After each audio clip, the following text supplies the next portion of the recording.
గణేశానికి నాకు ఎప్పుడైతే గొడవ అయిందని తెలిసిందో నా వాళ్ళు కూడా నన్ను వదిలేసి భూపతి వైపు వెళ్లారు. విష్ణు కోసం మీరు ఎంత చేశారో ఆ మనిషికి చెప్పొచ్చు కదా.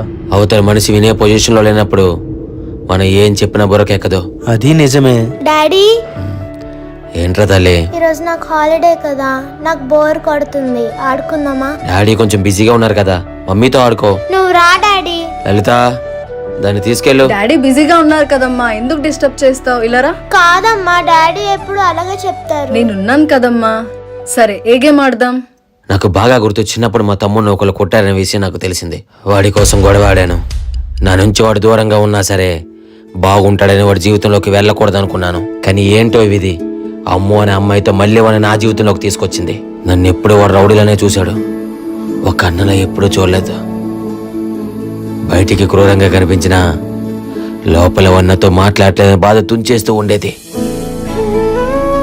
ఒక మంచి కథ చెప్పమ్మా. ఏం కదరా బంగారం? ఎవరిదో ఎందుకమ్మా, నాన్నది నీది చెప్పు. మరి ఇలాంటి మీ లైఫ్ లోకి ఆ అమ్మాయి ఎలా వచ్చింది?